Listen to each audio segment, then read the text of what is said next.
Venga.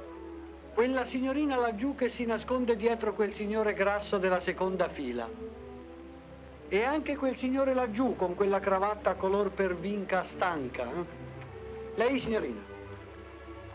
Qual è la regione italiana che è coperta per più di un quinto da ricchi oliveti? Dica, signorina. E allora? La Puglia, signor Gigli. Bravissima.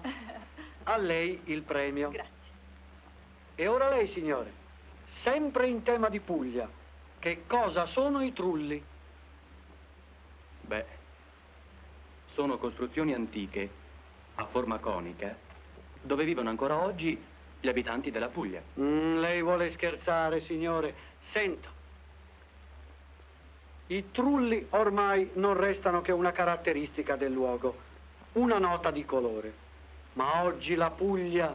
C'è mai stato in Puglia? Mi segua. E non comincerò a farle vedere i grandi alberghi di Bari, ma un quadro popolare. Laggiù la vita è tutta un quadro, pittoresco e vivace.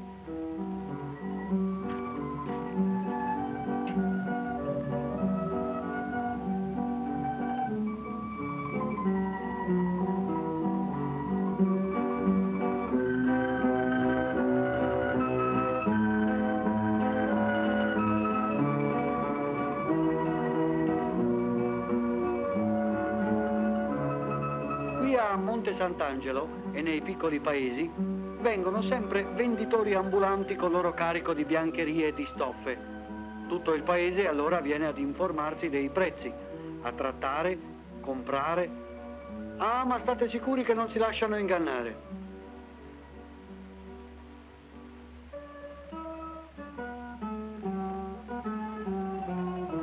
Incontri sul Gargano. Ciao piccolo. Andiamo al mercato, vero? A Foggia, come vedete, quando c'è la fiera di Santa Caterina, il grosso mercato ci dice subito che siamo in una regione agricola.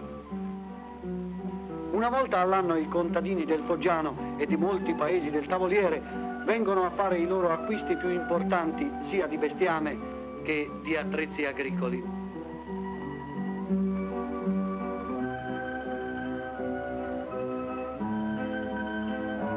Attenti alla pioggia e al sole. Nel frattempo in città si lavora a costruire case più comode e moderne. E parallelamente a queste sorgono nuove fabbriche. Foggia adesso ha una nuova stazione ferroviaria, la più moderna di tutta la Puglia. E si capisce perché Foggia rappresenta un nodo ferroviario importante dell'Italia meridionale e un punto vitale di smistamento del traffico.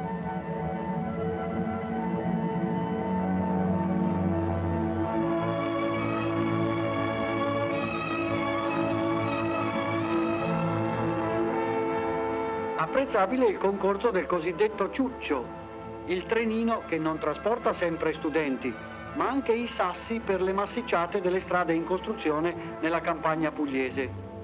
Strade e case nate dalla riforma agraria.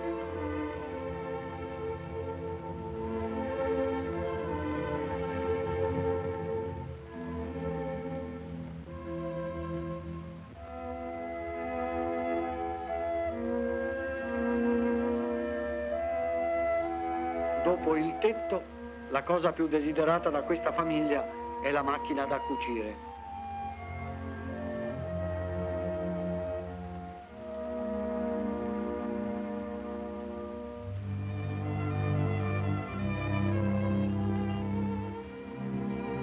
È probabile che in un futuro non molto lontano i centri agricoli di Loconia e di Gaudiano diventino importanti città.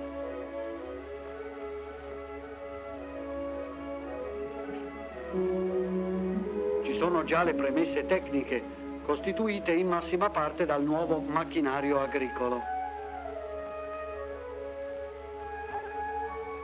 Gli istruttori dell'ente riforma illustrano ai contadini e ai braccianti il funzionamento di queste macchine.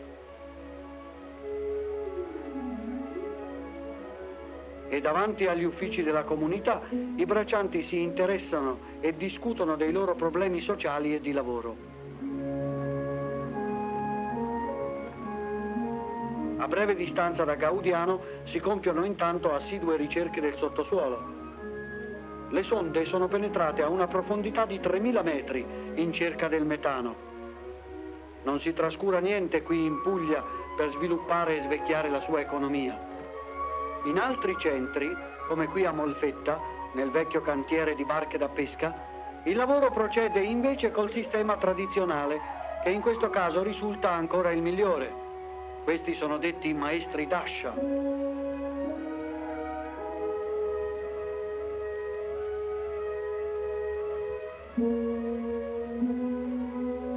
Nell'entroterra il mare è di un'altra specie, è un mare di oliveti, i famosi oliveti di Fasano e di Bitonto.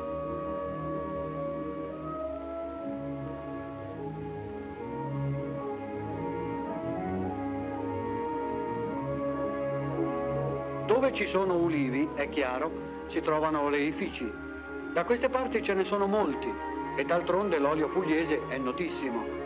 L'attività degli oleifici è stagionale e molte volte, quando questi sono vicini al mare, i molti pescatori diventano frantoiani d'inverno.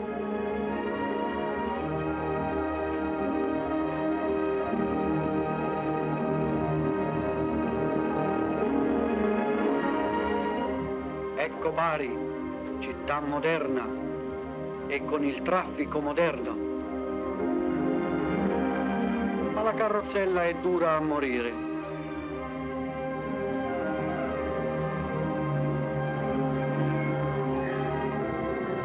La Fiera del Levante ci dice che Bari è come una porta spalancata sui traffici e i commerci del Medio Oriente.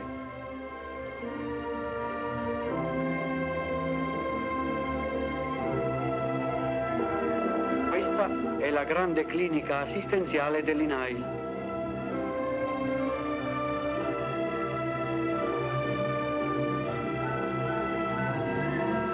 In fatto di edilizia, Bari resta sempre una città che cammina con il progresso.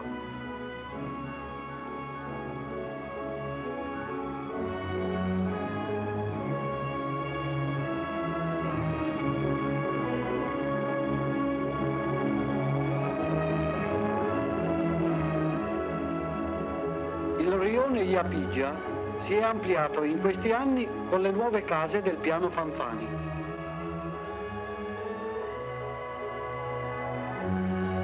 Una penisola nella penisola, si potrebbe chiamare la Puglia, almeno nella regione salentina. Non per nulla ha 3 grandi porti, un record. A Brindisi si saluta l'Italia tornando dall'Oriente. Prima di proseguire per Taranto, soffermiamoci un istante a Lecce, città insieme commerciale e colta, agricola e illustre.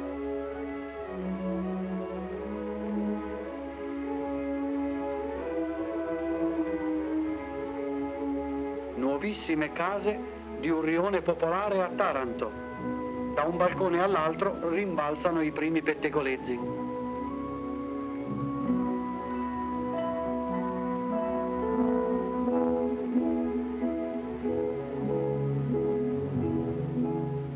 Ma non dimentichiamoci che Taranto è una città di mare e che i suoi vivai di cozze e di ostriche sono una specialità del suo Mar Piccolo. Del resto, questi gustosi doni dei flutti tarantini sono conosciuti dappertutto, anche all'estero. Ostriche grasse, saporite. Vuole assaggiarne una, signore? Bene, l'ultimo brivido glielo dà la goccia del limone. Poi su. Buona, eh? Aperto il ponte girevole sul canale navigabile, passa la flotta italiana che prende il mare per le normali esercitazioni. Questo capita più volte alla settimana. È nella vita stessa di questa antichissima città.